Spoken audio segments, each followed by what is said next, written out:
But anyway, then came the other segment, because when you said there was segments you liked, I could think of one. I couldn't think of too many more, but the continuing evolution of the saga of MJF and MVP, and that's what they did.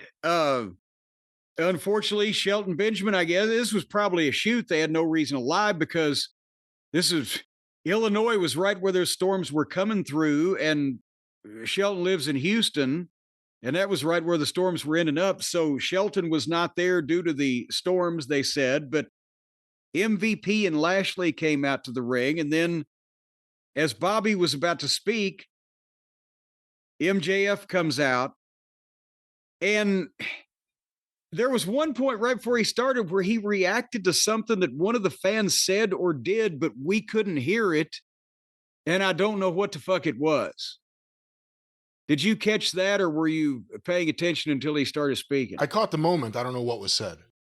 Yeah, I caught the reaction, I guess is the better way to put it. Well, yeah, and I wish he wouldn't do that, because then it's distracting.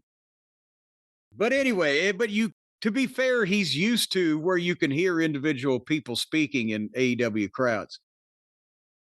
But MJF, he does the big deal where he, in a Weasley fashion, in his own way, introduces himself to Bobby Lashley and put Bobby over in his own way. But he told Bobby that, I know AEW. I can help you and Shelton hold those tag team belts. You could help me get back my AEW world title. That's the whole pitch. It's just good business. You need MJF.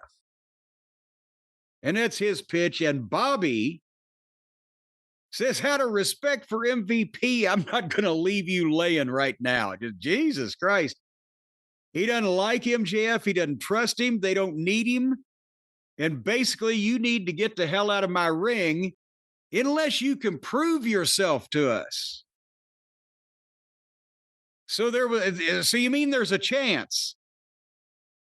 And MJF reacts to that qualifier. Oh, prove okay. And he kind of snickers and he leaves the ring. Okay, so we've got something now where what's MJF going to do to try to prove himself to Bobby Lashley and Shelton Benjamin? And MVP still trying to keep the peace amongst everybody that he likes, but at least this was done professionally. It didn't take a half an hour. Everybody seemed serious with what they were doing.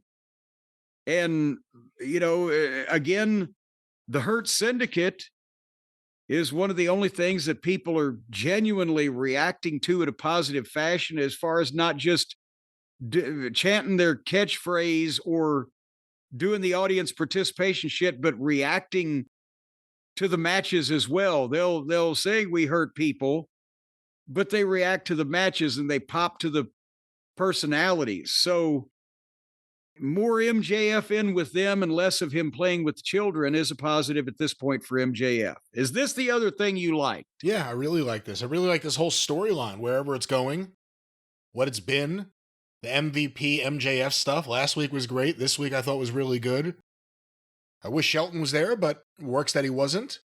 But yeah, no, I really like this. Again, I said there's a couple things in AEW they're doing right now, and I really like it, and nothing's too predictable with these two things. So I like it. Well, I'm glad you approve. Because, that's the thing, Brian, is that, a lot of these wrestlers in AEW, they haven't been grateful for their push. Yeah, they haven't been, they just sit at home and don't want to say yes to creative, the old Miro thing.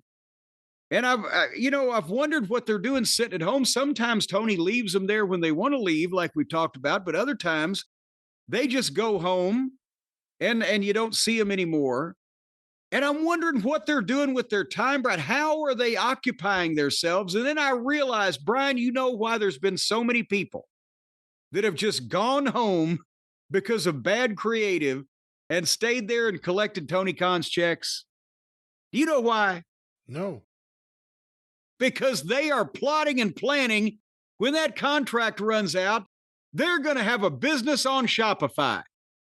Oh. That's what they're doing. They are setting up for life after Richie Rich when they can no longer have the billionaire boy child financing their life. They're going to actually go out there and they're going to sell their products and services and goods and furs and trappings.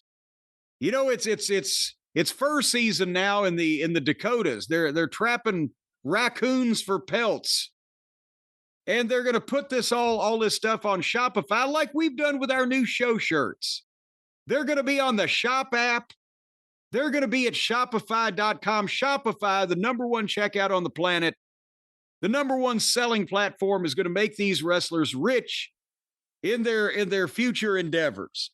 That's why they're all going home, because they need time to prepare. They need time to upgrade their business and get the same checkout that the big boys use and have a major commerce platform where they can convert money from rubles and rhinestones and anything that people want to spend around the world to give you good old-fashioned American cash.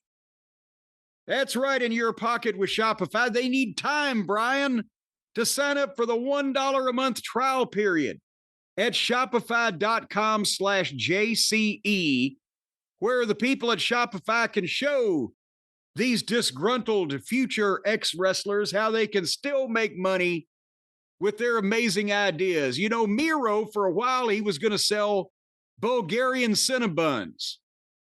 Did you know that? But unfortunately, it didn't quite work. It didn't quite work out. He said he was going to glaze them himself. Okay. Like, he remember when he was going to glaze me? Okay, well, let's let's not talk about former threats of assault on you. Let's talk about wonderful ways to assault the wallet of the consumers. Shopify. Yes, well, you can assault people's wallets. It's just like turning them upside down and shaking them for change, folks. With Shopify on your side, when you walk down the street, people they'll stop in front of you, dig in their pockets, and throw money at your feet just so that the Shopify people don't have to deal with them. That's the kind of reputation you're going to have around town.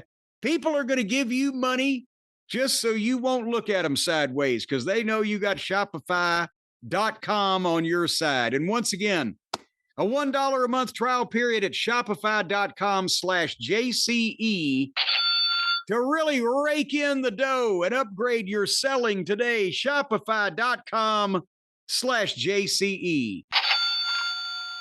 $1 a month trial period. That's right. Just like us, we're powered by Shopify, our new store. You can be too. Shopify.com/JCE. And you know what? That power doesn't go out in the event of a power failure. Shopify will actually come to your home and they'll hook up this little stationary bicycle thing. And this guy, he runs it. And that's like on Gilligan's Island, it revs up this battery that they hook to it that'll power your whole house. Shopify will not be during a power failure, you don't have to worry about being down and offline and everything like that, so you can't sell. There's a lot not to worry about, and you don't have to worry about your sales when you partner with Shopify. Once again, Shopify.com/JCE. Back to you, Jim, as we move on here on your show. Don't worry. No reason to worry, because that guy's been doing this for years. He knows what he's doing.